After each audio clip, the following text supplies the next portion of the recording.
വേണ്ടോ? നിങ്ങൾക്ക് ഇഷ്ടപ്പെട്ടിട്ടുണ്ടാവുമെന്ന് വിചാരിക്കുന്നു. സോൾജിയർ കാണാമോ? നമ്മൾ ശരിക്കും കഴിഞ്ഞ 3 മാസങ്ങളായിട്ട് തമ്മിൽ കണ്ടിട്ടില്ല. അതിൻ്റെ കാരണം എന്താണെന്ന് നിങ്ങൾ എല്ലാവർക്കും എന്തായാലും മനസ്സിലാവുന്നുണ്ടാവും. ഞാൻ ഒരു വലിയ ഉദ്യമത്തിന് പുറകിൽ നടക്കുകയായിരുന്നു. ഏകദേശം 11 മാസങ്ങളായിട്ട് ഞാൻ തലയിലെടുത്തിരിക്കുന്ന ആ ഒരു ഭാരമുണ്ടായിരുന്നു. അവിടെ പാഷൻ എന്ന് പറഞ്ഞ ആ ഒരു സംഭവത്തിനോട് കൂടി ചേർന്നുകൊണ്ട് ഒരു ഭാരം ഞാൻ എൻ്റെ തലയിലെടുത്ത് വെച്ചിട്ടുണ്ടായിരുന്നു. നിങ്ങളുടെ ഓരോരുത്തരും ജിപ്സി എന്ന് പറയുന്ന കാര്യത്തിൽ നിങ്ങൾ ബുദ്ധിമുട്ടിക്കൊണ്ടിരുന്ന ഒരുപാട് ചെറിയ ചെറിയ ഭാരങ്ങൾ ചേർത്തൊരു വലിയ ഭാരമായിട്ട് ഞാൻ എൻ്റെ തലയിൽ ചുമക്കുന്നുണ്ടായിരുന്നു. ആ ഭാരങ്ങളെല്ലാം ചേർത്ത് വെച്ചിട്ട് അതിനുള്ള സൊല്യൂഷൻ കണ്ടുപിടിച്ച് ഇന്നത്തെ ഈ ദിവസം ഇവിടെ നിൽക്കുമ്പോൾ എൻ്റെ ബാക്കിൽ ഈ ഒരു കേസിൻ്റെ അടിയിൽ അല്ലെങ്കിൽ ഈ ഒരു കവറിൻ്റെ അടിയിൽ സുഖസുന്ദരമായി ഉറങ്ങിക്കിടക്കുന്ന നമ്മുടെ സോൾജിയറിനെയാണ് എനിക്ക് നിങ്ങൾക്ക് വേണ്ടി പരിചയപ്പെടുത്താനുള്ളത്. സോൾജിയർ എന്ന് മാത്രം പറഞ്ഞാൽ തീരില്ല. ഏകദേശം ഓരോ ജിപ്സിയെ സ്നേഹിക്കുന്ന ഓരോ യുവാവും അല്ലെങ്കിൽ ജിപ്സിയെ സ്നേഹിക്കുന്ന ഓരോ മനസ്സുകളും നേരിട്ടുകൊണ്ടിരുന്ന ഒരുപാട് പ്രശ്നങ്ങൾക്കുള്ള പരിഹാരവുമായിട്ടാണ് എൻ്റെ സോൾജിയറിനെ 11 മാസങ്ങൾക്ക് ശേഷം ഞാൻ നിങ്ങളുടെ മുമ്പിലോട്ട് എത്തിക്കുന്നത്. അപ്പോൾ എനിക്കറിയാം തുറക്കുന്നതായിരിക്കും നിങ്ങളുടെ ശരിക്കും എന്നൊന്ന് പൊക്കി കാണിക്കാൻ വേണ്ടിയിട്ടായിരിക്കും എല്ലാവരും താല്പര്യപ്പെടുന്നത്. ഈഗർലി നിങ്ങളൊന്ന് വെയിറ്റ് ചെയ്യുക. നമുക്ക് ഉടനെ തന്നെ ഇവനെ അൺവെയിൽ ചെയ്യാനായിട്ട് പറ്റും. അതിനു മുമ്പ് കുറച്ച് കാര്യങ്ങൾ എനിക്ക് നിങ്ങളോട് പറയാനായിട്ടുണ്ട്. അപ്പോൾ എന്നെ അറിയാത്തവർക്ക് വേണ്ടി ഞാൻ നിങ്ങളെ ഒന്ന് പരിചയപ്പെടുത്താം. It's me Rahul Fabi. Welcome to FABBSONWHEELS. So overlanding എന്ന് പറഞ്ഞിട്ടുള്ള ആ ഒരു കൺസെപ്റ്റിനെ ഇന്ത്യയിൽ അല്ലെങ്കിൽ കേരളത്തിൽ നടത്താൻ അല്ലെങ്കിൽ കേരളത്തിൽ അത് നിങ്ങളെ പരിചയപ്പെടുത്തുക എന്നുള്ളതാണ് എൻ്റെ ഒരു ഉദ്ദേശം. അതിന് വേണ്ടിയിട്ടാണ് നമ്മൾ 26 വർഷം പ്രായമുള്ള ഈ ഒരു വണ്ടിയെ നമ്മൾ റീസ്റ്റോർ ചെയ്ത് കൊണ്ടുവന്നു. നമുക്ക് ട്രാവലിങ്ങിന് വേണ്ടിയിട്ടുള്ള ചെറിയ ചെറിയ അപ്ഡേറ്റ്സൊക്കെ നമ്മൾ ചെയ്ത് ഇതുവഴി യാത്ര ചെയ്യാനാണ് നമ്മളുടെ പ്ലാൻ. കഴിഞ്ഞ 3 വർഷങ്ങളായിട്ട് ഞാൻ ഈ ഒരു ഉദ്യമത്തിൻ്റെ പുറകിൽ തന്നെയാണ്. ഇന്ന് ഇവിടെ നിൽക്കുമ്പോൾ അതിൻ്റെ ഒരു പരിസമാപ്തി കുറിക്കുകയാണ്. നിങ്ങൾക്ക് ഒരുപാട് കാര്യങ്ങൾ പരിചയപ്പെടുത്തി തരാനായിട്ട് പോവുകയാണ്. ചിലപ്പോൾ ഈ വീഡിയോയുടെ എൻ്റോടുകൂടി നിങ്ങൾക്ക് പലതും മനസ്സിലാവും, ഇല്ലെങ്കിൽ നിങ്ങൾ കുറച്ച് വെയിറ്റ് ചെയ്യേണ്ടി വരും. അപ്പോൾ ക്ഷമയോടുകൂടി കാത്തിരിക്കുന്നവർക്ക് വേണ്ടിയിട്ട് ഒരിക്കൽ കൂടി വെൽക്കം പറഞ്ഞിട്ട് നമുക്ക് വീഡിയോയിലോട്ട് പോകാം. നമ്മൾ നേരിട്ടുകൊണ്ടിരുന്ന ചില പ്രശ്നങ്ങളെക്കുറിച്ച് തന്നെ പറയാം. ജിപ്സിയിൽ ആ പ്രശ്നങ്ങളെക്കുറിച്ച് പറഞ്ഞാൽ മാത്രമാണ് ശരിക്കും ഞാൻ എൻ്റെ ജിപ്സിയിൽ ചെയ്തിരിക്കുന്ന കാര്യങ്ങളെക്കുറിച്ച് റെലവൻ്റ് ആയിട്ട് എനിക്ക് കുറച്ചുകൂടെ ഡീറ്റെയിൽ ആയിട്ട് നിങ്ങളോട് പറയാനായിട്ട് പറ്റുള്ളൂ. ഭാരതി ജിപ്സി എടുക്കാൻ താല്പര്യപ്പെടുന്ന എല്ലാവരും എന്നോട് ചോദിക്കുന്നൊരു കാര്യമാണ് AC. എല്ലാവരും കഷ്ടപ്പെടുന്നതും അതിൻ്റെ കാര്യത്തിൽ തന്നെ. എന്തുകൊണ്ട് എല്ലാവരും കുറച്ച് പേര് മാത്രം ജിപ്സി എടുക്കുകയും കുറച്ച് പേര് എടുക്കുന്നില്ല എന്നുള്ളതിൻ്റെ മെയിൻ റീസണും AC തന്നെയാണ്.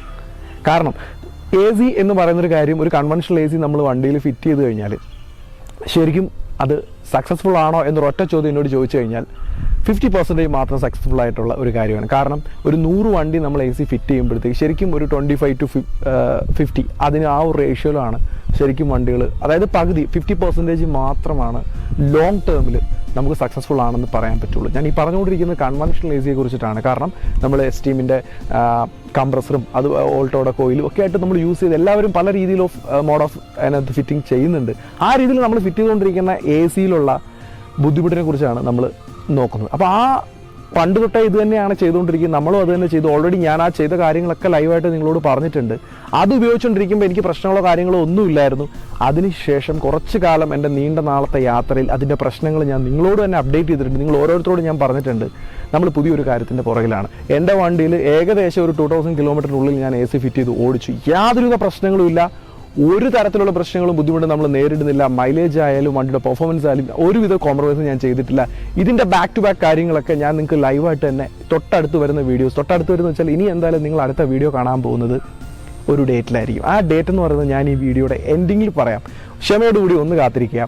എന്തായാലും നിങ്ങൾ കഴിഞ്ഞ 3 മാസങ്ങളായിട്ട് നിങ്ങൾ എന്നെ തിരക്കുന്നുണ്ട്. ഞാൻ നിങ്ങളോട് പറയുന്നുണ്ടായിരുന്നു ഒരു അപ്ഡേറ്റ് വീഡിയോ ആയിട്ടെങ്കിലും ഞാൻ വരുമെന്നുള്ളത്. ഈ ഒരു വീഡിയോ കഴിഞ്ഞാൽ നമുക്ക് പിന്നീട് വരാൻ പോകുന്ന വീഡിയോ എന്ന് പറയുന്നത് ഇതിൻ്റെ ഒരു പ്രത്യേകതരം വീഡിയോ ആയിരിക്കും. അത് നിങ്ങൾ അതിനുവേണ്ടി തന്നെ പ്രത്യേകം കാത്തിരിക്കുക.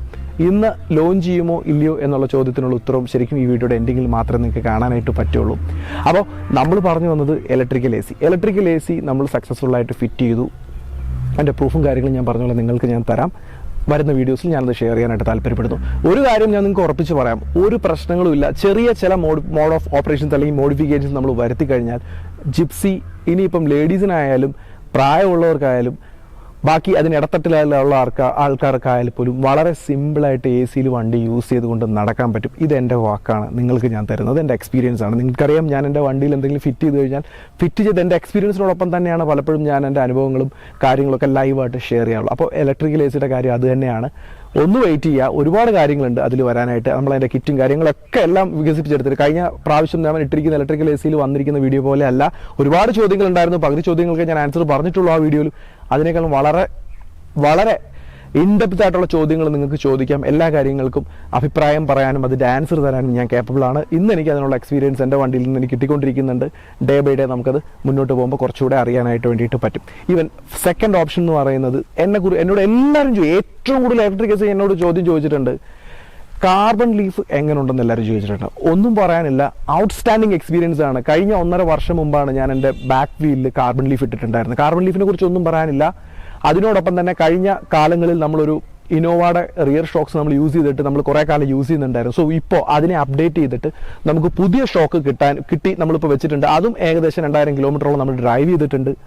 ഒന്നും പറയാനില്ല, ഔട്ട്സ്റ്റാൻഡിങ് ആണ്. വളരെ ചെറിയൊരു കോസ്റ്റിൽ നമുക്ക് 4 ഷോക്കും ചേഞ്ച് ചെയ്യാൻ വേണ്ടിയിട്ട് നമുക്ക് പറ്റുന്നതാണ്. അപ്പോൾ ഷോക്കിൻ്റെ കാര്യം ഞാൻ ഓൾറെഡി നിങ്ങളോട് പറഞ്ഞു, AC-യുടെ കാര്യം പറഞ്ഞു, കാർബൺ ലീഫിൻ്റെ കാര്യം പറഞ്ഞു. കാർബൺ ലീഫ് ഞാൻ ഉപയോഗിക്കുന്ന 2 പീസാണ്. ബാക്കിൽ മാത്രമേ ഞാൻ യൂസ് ചെയ്തിട്ടുള്ളൂ, ഫ്രണ്ടിൽ യൂസ് ചെയ്യും. എന്തുകൊണ്ടാണെന്ന് പറഞ്ഞാൽ എനിക്ക് ആ സമയത്ത് ഫ്രണ്ട് ലീഫ് കിട്ടിയില്ല എന്നുള്ളത് തന്നെയാണ് അതിൻ്റെ സത്യാവസ്ഥ. കാരണം എന്താണെന്ന് വെച്ചാൽ അപ്പോൾ നല്ല കോസ്റ്റ്ലി ആയിരുന്നു, വാങ്ങാനുള്ളൊരു ബഡ്ജറ്റ് നമുക്ക് തികയാത്തുണ്ട്.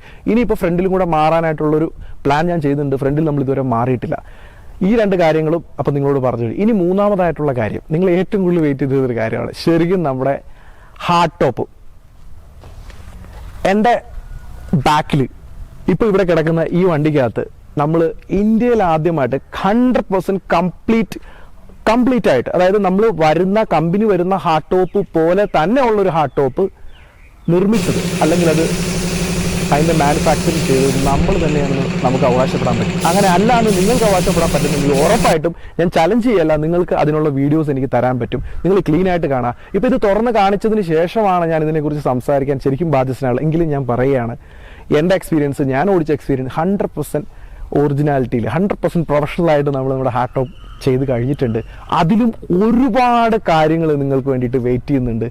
ശരിക്കും ഒരുപാട് കാര്യങ്ങൾ, അതായത് അതിൻ്റെ വിൻഡോസ് ഓപ്പണിംഗ് ആയാലും കാര്യങ്ങളൊക്കെ ആയാലും, ഡോർ അടക്കം നമ്മൾ മെറ്റൽ തന്നെയാണ് ചെയ്തിരിക്കുന്നത്. ഉപയോഗിച്ചിരിക്കുന്ന എല്ലാ ഒറിജിനൽ ഗ്ലാസ്സുകൾ തന്നെയാണ് റിയറിൽ ഉപയോഗിച്ചിരിക്കുന്നത്. സൈഡിൽ ഒറിജിനൽ ഗ്ലാസ് അല്ല നമ്മൾ ഉപയോഗിച്ചിരിക്കുന്നത്. ഹാർഡ് ടോപ്പിൻ്റെ ആ ഒരു ഷേപ്പ് എന്ന് പറയുന്നത് കമ്പനി വരുന്ന അതേ ഷേപ്പ് തന്നെയാണ് ചെയ്തിരിക്കുന്നത്. Hard top, electrical AC, carbon fibre leaf. അപ്പോൾ ഈ 3 കാര്യങ്ങളും നമ്മൾ പറഞ്ഞിട്ടുണ്ട്.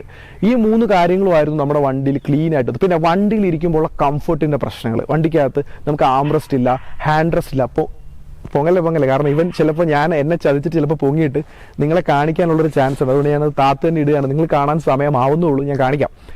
അപ്പോൾ ഹാർഡ് ടോപ്പിൻ്റെ കാര്യം ഞാൻ നിങ്ങളോട് പറഞ്ഞു. നമ്മൾ ഹാർഡ് ടോപ്പ് 100% ഇന്ത്യയിൽ നമ്മൾ ഹാർഡ് ടോപ്പ് ചെയ്ത് കൊടുക്കുന്നുണ്ട്. നിങ്ങൾക്ക് കോൺടാക്ട് ചെയ്യുക. അതോടൊപ്പം തന്നെ റാലി ക്യാബിൻ, പെയിൻറ്റിങ്, ഈ വണ്ടിയുടെ എല്ലാ കാര്യങ്ങളും, ബാക്ക് ബമ്പർ, ഫ്രണ്ട് ബമ്പർ, ഇതെല്ലാം തന്നെ നമ്മൾ മാനുഫാക്ചർ ചെയ്തതാണ്. നമുക്ക് നിങ്ങൾക്ക് വേണ്ടിയിട്ട് ചെയ്ത് തരാനായിട്ട് പറ്റും എല്ലാ കാര്യങ്ങളും. അതുപോലെ തന്നെ വണ്ടി സൗണ്ട് ഡാമ്പിങ് ചെയ്തിട്ടുണ്ട്, മ്യൂസിക് പ്ലെയർ വെച്ചിട്ടുണ്ട്, ബാക്കിയുള്ള എല്ലാ കാര്യങ്ങളും ഈ വണ്ടി ചെയ്തിട്ടുണ്ട്. അപ്പോൾ ഇത്രയും കാര്യങ്ങളാണ് എനിക്ക് നിങ്ങൾ വേണ്ടിയിട്ട് ഷെയർ ചെയ്യാനുള്ളത്. പിന്നെ വണ്ടിയുടെ എല്ലാവരും ചോദിക്കുന്നത് ഹാർഡ് ടോപ്പ് ചെയ്തപ്പോൾ വണ്ടിയുടെ വെയിറ്റ് കൂടിയിട്ടുണ്ടോ കുറച്ച്. അപ്പോൾ ഇങ്ങനെയുള്ള കുറേ ചോദ്യങ്ങൾ അങ്ങനെ ബാക്കി നിൽക്കട്ടെ. ഈ ഒരു വീഡിയോ എന്ന് പറയുന്നത് നമ്മുടെ സോൾജിയറിൻ്റെ അപ്ഡേറ്റഡ് വീഡിയോ ആയിട്ട്, അല്ലെങ്കിൽ സോൾജിയറിൻ്റെ ലോഞ്ചിങ്ങിനുമായിട്ട് അനുബന്ധിച്ച്, അല്ല അതിന് മുമ്പായിട്ട് നിങ്ങൾക്ക് വേണ്ടി തരാനുള്ളൊരു വീഡിയോ ആണ്. വളരെ പെട്ടെന്ന് എൻ്റെ കസിൻ വന്നപ്പോൾ അവനെ വിളിച്ച് നിർത്തിയിട്ട് ഞാൻ ക്യാമറ എടുത്തിട്ട് നമ്മൾ വീഡിയോ എടുത്തത്. നമുക്ക് ഇപ്പോൾ ഈ ഒരു വീഡിയോ വരുന്ന ക്വാളിറ്റി എങ്ങനെ ഉണ്ടെന്നുള്ളത് നിങ്ങൾ പറയുക. ഈ ഒരു ക്വാളിറ്റി തന്നെ ആയിരിക്കും നമ്മുടെ പുതിയ വീഡിയോസൊക്കെ വരാൻ പോകുന്നത്. അതിനുള്ള എക്യുപ്മെൻറ്റ്സ് ഒക്കെ നമ്മൾ വാങ്ങിക്കൊണ്ടിരിക്കുകയാണ്, പറ്റുന്ന പോലെ എല്ലാം വാങ്ങുന്നുണ്ട്. അപ്പോൾ പക്ക ഒരു ക്യാമ്പിംഗ് വീഡിയോസ് ആയിരിക്കും. ഇനി നമ്മൾ വണ്ടിയുമായിട്ട് ബന്ധപ്പെട്ട് മോഡിഫിക്കേഷനോ കാര്യങ്ങളോ ഒന്നുമില്ല. പർപ്പസ്ഫുള്ളി ഒരു ക്യാമ്പിങ്ങിന്, ഒരു ഓവർലാൻഡിങ്ങിന് വേണ്ട രീതിയിൽ നമ്മളെ വണ്ടിയെ നമ്മൾ എത്തിച്ചിട്ടുണ്ട്. അപ്പോൾ ഈ വരുന്ന മാസമാണ് നമ്മുടെ ലോഞ്ചിങ് വരുന്നത്. പക്ഷേ എൻ്റെ പ്രേക്ഷകർക്ക് വേണ്ടിയിട്ട് ഞാൻ എൻ്റെ വണ്ടിയെ ഒന്ന് കാണിച്ചു തരാമെന്നുണ്ട്. പക്ഷേ മൊത്തം കാണിക്കാൻ പറ്റില്ല. ഞാൻ നിങ്ങൾക്ക് വേണ്ടിയിട്ട് കുറച്ച് മാത്രം കാണിച്ചു തരാം. ജസ്റ്റ് കുറച്ച് മാത്രം, അവൻ്റെ പേര് മാത്രം ഞാൻ നിങ്ങളെ ഒന്ന് കാണിച്ചു തരാം. വേണ്ടോ? നിങ്ങൾക്ക് ഇഷ്ടപ്പെട്ടിട്ടുണ്ടാവുമെന്ന് വിചാരിക്കുന്നു. സോൾജിയർ കാണാമോ? നിങ്ങൾ ഇഷ്ടപ്പെട്ടിട്ടുണ്ടായിട്ടെന്ന് വിചാരിക്കുന്നു. കാരണം സോൾജിയർ എനിക്ക് ഇത്ര മാത്രമേ നിങ്ങളെ കാണിക്കാനായിട്ട് വരൂ. ബാക്കി നമുക്ക് ലോഞ്ചിങ്ങിൻ്റെ വീഡിയോസും ക്യാമ്പിങ്ങിൻ്റെ വീഡിയോസൊക്കെ വരുമ്പോൾ കാണാം. എന്നോട് ആരും പ്രത്യേകിച്ച് ദേഷ്യമൊന്നും വിചാരിക്കരുത്. ഒരു ലോഞ്ചിങ് കർമ്മം, അപ്പോൾ ഇങ്ങനെ അല്ലല്ലോ അത് ചെയ്യേണ്ടത്. അതുകൊണ്ട് തന്നെയാണ് നിങ്ങളെ വിഷമിപ്പിക്കാതെ ഇങ്ങനെ കാണിച്ചത്. പെയിൻറ്റിൻ്റെ കളർ എന്തായാലും നിങ്ങൾക്ക് മനസ്സിലിട്ടുണ്ടാവും. സോൾജിയറെ നിങ്ങൾ കണ്ടിട്ടുണ്ടാവും. ബാക്കിയുള്ള കാഴ്ചകളൊക്കെ നമ്മുടെ ലോഞ്ചിങ് വീഡിയോയിലും അതോടൊപ്പം തന്നെ നമ്മുടെ ക്യാമ്പിംഗ് വീഡിയോ ഉണ്ടാവും. അടുത്ത മാസം ഏകദേശം ഒരു 22-ാം തീയതിക്കുള്ളിൽ നമ്മുടെ ക്ലീൻ ആയിട്ടുള്ള ലോഞ്ചിങ് ഉണ്ടാവും. അതൊരു പ്രൈവറ്റ് പാർട്ടി ആയിരിക്കും. ഉറപ്പായിട്ടും നിങ്ങളോട് എനിക്ക് പബ്ലിക്കായിട്ട് നിങ്ങളെ ഓപ്പണായിട്ട് വിളിക്കാൻ പറ്റില്ല. ആ ഒരു പ്രൈവറ്റ് പാർട്ടിയുടെ വീഡിയോ എന്തായാലും നിങ്ങൾ കാണുന്നുണ്ടാവും. അതിനുശേഷം ഒരു ക്ലീൻ ക്യാമ്പിംഗ് എന്തായാലും വരുന്നുണ്ടാവും. അപ്പോൾ ഇനി ഫാബ്സോൺ വീൽസ് യാത്ര ചെയ്യാൻ പോകുന്നത്, കടക്കാൻ പോകുന്നത് കംപ്ലീറ്റ്ലി ഓവർലാൻഡിങ്ങിൻ്റെ സെറ്റപ്പിലോട്ടായിരിക്കും. ഇന്ന് ഞാനിവിടെ നിന്ന് ചങ്കുരത്തോട് നിങ്ങളോട് പറയുകയാണ്, ജിപ്സി നിങ്ങൾ ധൈര്യമായിട്ടെടുത്തോ, യാതൊരു തരത്തിലും നിങ്ങൾ പേടിക്കേണ്ട ആവശ്യമില്ല. നിങ്ങൾ ജിപ്സി ഇഷ്ടപ്പെടുന്നുണ്ടെങ്കിൽ ഉറപ്പായിട്ടും നിങ്ങൾ നേരിടുന്ന എല്ലാ പ്രശ്നത്തിനുള്ള സൊല്യൂഷൻ നമുക്ക് റെഡിയാക്കാനായിട്ട് പറ്റും. കാരണം കഴിഞ്ഞ 3-4 വർഷങ്ങൾ ഞാൻ ഇൻവെസ്റ്റ് ചെയ്ത എൻ്റെ ഹാർഡ് വർക്കും എൻ്റെ ഉറക്കം പോലും ഞാൻ ഇതിനു വേണ്ടി തന്നെയാണ് ഇൻവെസ്റ്റ് ചെയ്തിരിക്കുന്നത്. അപ്പോൾ എന്തായാലും ഇത്ര നാൾ നിങ്ങൾ വെയിറ്റ് ചെയ്തു, കുറച്ചുകൂടെ മാത്രം ഒന്ന് വെയിറ്റ് ചെയ്യുക. ഇൻസ്റ്റാഗ്രാമിലും FABBSONWHEELS, ഇൻസ്റ്റാഗ്രാം FABBSONWHEELS എന്നാണ് നിങ്ങൾ ഫോളോ ചെയ്തിട്ട് ഉറപ്പായിട്ടും ഫോളോ ചെയ്യുക. എൻ്റെ സ്റ്റോറിയിലും ബാക്കിലൊക്കെ ആയിട്ട് ഒരുപാട് കാര്യങ്ങൾ നിങ്ങൾക്ക് കാണാനായിട്ടുണ്ടാവും. അപ്പോൾ ഇനി എന്തായാലും അടുത്ത വട്ടം ലോഞ്ചിങ് വീഡിയോ കാണുന്നത് എല്ലാവരും വെയിറ്റ് ചെയ്യുക. ഏകദേശം ഒരു 10-22 ദിവസങ്ങൾക്കുള്ളിൽ ലോഞ്ചിങ് വീഡിയോ പ്രൊഫഷണലി നമ്മൾ ലോഞ്ച് ചെയ്യുന്നതാണ്. എല്ലാ പണിയും കഴിഞ്ഞ് ക്ലീൻ ആയിട്ട് കിടക്കണം, ഒന്നും പറയാനില്ല. ഞാൻ പറഞ്ഞു നിങ്ങളെ കൊതിപ്പിക്കുന്നില്ല. വരൂ, എന്നോടൊപ്പം യാത്ര ചെയ്യൂ, നമുക്ക് ഒരുപാട് സ്ഥലങ്ങൾ എക്സ്പ്ലോർ ചെയ്യാം. 26 വർഷം പഴക്കമുള്ള ഇവനോടൊപ്പം.